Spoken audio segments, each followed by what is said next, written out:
हेमंता विश्व शर्मा का आप नाम ले रहे हैं। मनीष सिसोदिया को ही एक मामले में आपको बताते चले 19 सितंबर को पेश होने के निर्देश दिए हैं सीजेएम कोर्ट ने। हेमंता विश्व शर्मा ने मनीष सिसोदिया ने बिना किसी सबूत के उनके ऊपर भ्रष्टाचार के आरोप लगाए थे, जिसके बाद अब उनकी पेशी के आदेश आ गए हैं। मैं आगे बढ़ते हुए राधिका खेड़ा जी, ये बात तो सच है ना, अचानक से सीबीआई को लेकर इतना प्यार कहां से उमड़ने लगा आपको?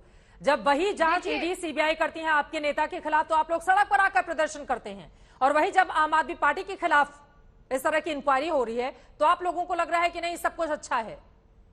चित्रा जी, जब सारी ऑपोजिशन एकजुट होकर चिट्ठी लिख रही थी और ये बात मुद्दा उठा रही थी, चिट्ठियां लिखी गई थी कि किस तरीके से मोदी सरकार ईडी और सीबीआई को अपना हथकंडा बनाकर विरोधियों को, ऑपोजिशन को टारगेट करती है, तब इतनी लंबी चुप्पी आम आदमी पार्टी, केजरीवाल साहब और सिसोदिया साहब और इनके सब नेताओं ने क्यों भर ली थी? क्योंकि तब ये साथ दे रहे थे ना।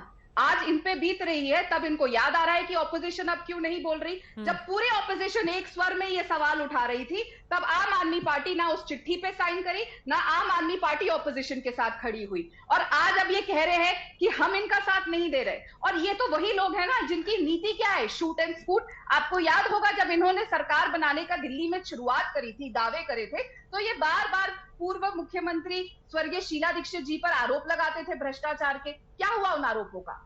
आरोप लगाने वाले, लेकिन पहले वही ईडी और सीबीआई अगर बुरे थे तो अचानक से अच्छे कैसे हो सकते हैं? राधिका खेड़ा जी, मैं तो बोल रही हूँ, मैंने आपको शुरुआत में ही कहा कि वो शेर आया, शेर आया। वो ये तो बात क्लियर है कि वॉशिंग मशीन तो है, लेकिन जब ये चीज ऑपोजिशन के साथ हो रही थी तो आम आदमी पार्टी तब तो चुपचाप बैठी हुई थी। क्यों? तब इनको तब कुछ नहीं हो रहा था, तब इनको नहीं दिखाई दे रहा था कि संजय राउत जी के साथ तो क्या हो रहा है, राहुल जी के साथ क्या हो रहा है, सोनिया जी के साथ क्या हो रहा है। आज इनको हेमंता विश्व शर्मा याद आ रहे हैं, आज इनको सब याद आएंगे, आज ये हम पे भी सवाल उठाएंगे, लेकिन तब इनके लोग आके क्यों नहीं उस चिट्ठी में साइन करे, क्यों ये ऑपोजिशन के साथ खड़े? बोलिए बस आप जल्दी से, उसके बाद शहजाद जी मैं फौरन आपके पास आऊंगी। देखिए, हाँ, सबसे पहले तो अभी देखिए जो राधिका खेड़ा जी कह रही थी कि सेलेक्टिव होने के लिए, देखिए मैं समझता हूं कि हर पार्टी को अपनी जंग, अपनी लड़ाई खुद लड़नी चाहिए।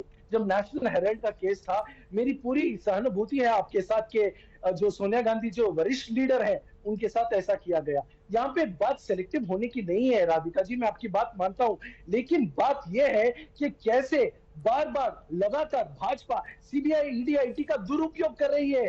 अरे कोई आज 130 करोड़ जनता, भारत की जनता बेवकूफ नहीं है, सबको पता है कैसे ये डर्टी ट्रिक्स डिपार्टमेंट जो है बीजेपी का, ये छोड़ देना। आज भाजपा डर गई है, भुखला गई है, क्योंकि जो आम आदमी पार्टी की लोकप्रियता बढ़ती जा रही है। दिल्ली में जीत, पंजाब में जीत, गुजरात के म्युनिसिपल में जीत, और तमाम जो अभी जो आएगा, अभी गुजरात, हिमाचल प्रदेश, कर्नाटक इलेक्शन, और अभी पिक्चर अभी बाकी है मेरे दोस्त, आगे आगे देखिए होता है क्या। इब्तिदाई सियासत है, रोता है क्या। और मैं बता दूं, ये लोग एकनाथ शिंदे जो महाराष्ट्र में नवाज साहब अगर कोई चुनाव जीत रहा है इसका मतलब थोड़ी ना कि उसको घोटाला करने का अधिकार मिल गया। जांच तो होगी ना, अगर वो पूरी तरह से पाक साफ है, जांच होगी, जांच में अगर कुछ नहीं पाया जाएगा तो देश के सामने होगा। लेकिन जांच के दौरान ही ये बता देना कि नहीं मैं तो न्यूयॉर्क टाइम्स में छप रहा हूं, मैं तो देश का सर्वश्रेष्ठ शिक्षा मंत्री हूं और हमें तो भारत रत्न मिलना चाहिए। मतलब जिन लोगों को भारत रत्न मिला है कम से कम उनसे खुद की तुलना तो नहीं की जाए इस रूप में, उनकी काबिलियत को कम से कम देखा तो जाए। भारत रत्न देश का सबसे बड़ा सम्मान है और एक व्यक्ति जिसके ऊपर घोटाले के आरोप लगे हैं उसको भारत रत्न दिए जाने की मांग की जा रही है। अरे आप दीजिए भारत रत्न, पहले उनको क्लीन चिट तो मिलने दीजिए। प्रवेश वर्मा की ओर से जो सांसद हैं बीजेपी के, उन्होंने क्या आरोप लगाए हैं उस पर टू द पॉइंट में आपका जवाब लूंगी। उसके बाद शहजाद जी मैं फौरन आपके पास आऊंगी। बीजेपी लगातार हमलावर है इस मुद्दे को लेकर, जरा सुनिए प्रवेश वर्मा बीजेपी के, भारतीय जनता पार्टी दिल्ली के सांसद की ओर से क्या लगाए गए हैं आज आरोप प्रेस कॉन्फ्रेंस में। 19-20 में आपको एक्साइज ड्यूटी 4,200 करोड़ रुपया सरकार को मिली। 20-21 में एक्साइज आपको 3,300 करोड़ रुपया मिला, मगर जब आप नई पॉलिसी लेके आए तो केवल 158 करोड़ रुपया एक्साइज मिला। एक्साइज 158 करोड़ रुपए, यानी कि एक्साइज में भी लॉस है और आपके रेवेन्यू में भी लॉस है।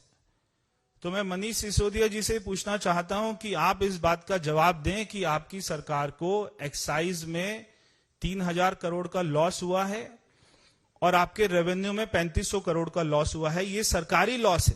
ये कई ऐसे बिंदु हैं जिनसे जब आप उनसे केमिस्ट्री का सवाल पूछेंगे तो आपको हिस्ट्री बताएंगे।